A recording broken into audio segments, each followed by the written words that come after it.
একটা কোর্স করতে যখন দেশের বাইরে ছিলাম, তখন রবিন নামের এক বাংলাদেশি ভাইয়ের সাথে রুম শেয়ার করে থাকতাম। একদিন রুমে এসে দেখি উনি লাগেজ গোছাচ্ছেন। আমি হেসে বললাম, দেশে যাবেন দেখে ভাই তো দেখি মহা খুশি। রবিন ভাই লাগেজের চেনটা লাগিয়ে হাসি মুখে বলল, ভাই 8 বছর পর দেশে যাচ্ছি, মনে তো আনন্দ হবেই। ছোট বোনটাকে এতটুকু দেখে এসেছিলাম, আর এখন তারই বিয়ে হয়ে যাচ্ছে। বোনটা যখন আমাকে দেখবে, খুশিতে যে কি করবে এটা ভেবেই আমার চোখে পানি এসে যাচ্ছে।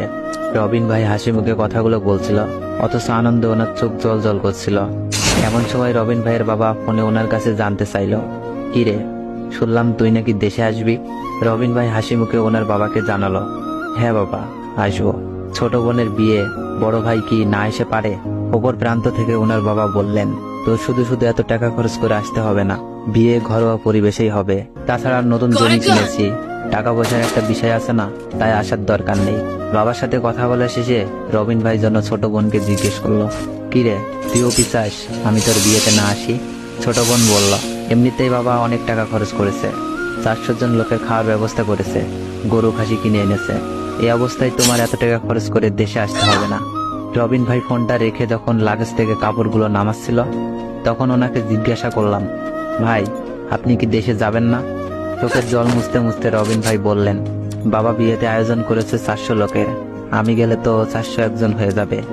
একজনের দায়িত্ব বাবা নিতে পারবে না, তাই যাব না। সেদিন নিজ চোখে একজন প্রবাসীর কষ্ট দেখেছিলাম একজন প্রবাসীর সাথে তারই কাছের মানুষগুলো কেমন নির্মম আচরণ করে। প্রতিদিন কাজ শেষ করে রবিন ভাই তার ছোট ভাইকে ফোন করে বলতো বাড়ির আশেপাশটা একটু ভিডিও করে পাঠাতে, কিন্তু ছোট ভাই বিরক্ত হয়ে ফোন রেখে দিত। অথচ সেই ছোট ভাইকে কয়েকদিন আগেই রবিন ভাই বাইক কেনার টাকা পাঠিয়েছে। আমি যখন নতুন আইফোন কিনলাম, তখন উনি আইফোন হাতে নিয়ে বললেন, এইটাই আইফোন যার জন্য মানুষ এত পাগল? আমি বললাম, আপনিও তো একটা আইফোন কিনতে পারেন, কি একটা ফোন ব্যবহার করেন যা অর্ধেক ভাঙা। উনি এসে বললেন, কিনবো একটা আইফোন ছোট বোনের জামাইয়ের জন্য। আমি ওনার দিকে তাকিয়ে মনে মনে ভাবতে লাগলাম, সব প্রবাসীরাই কি এমন হয় যে নিজের জন্য একটুও ভাবে না? প্রতিদিন রাতে রবিন ভাই খুব কাশতেন। একদিন ওনাকে বললাম, ভাই এবার তো ডাক্তার দেখান, আপনার শরীরের অবস্থা খুব একটা ভালো না। উনি কাশতে কাশতেই বললেন, এখানে ডাক্তার দেখাতে যত টাকা খরচ হবে তা দিয়ে বাবার নতুন একটা জমি কিনতে পারবে।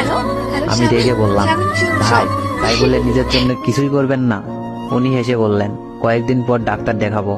আসলে ছোট ভাইটা নতুন করবে, তার জন্য আলাদা টাকা পাঠাতে হবে। এই অসুস্থতার কারণে রবিন ভাই একদিন হুট করেই পরপারে পাড়ি জমাই। ফোনে বাবাকে বিষয়টা জানালাম, তখন উনি খুবই কান্না করছিলেন। কিন্তু যখন বললাম আমি লাশ পাঠানোর ব্যবস্থা করছি, কিন্তু লাশ দেশে পাঠাতে হলে 2.5 লাখ টাকার মতো লাগবে।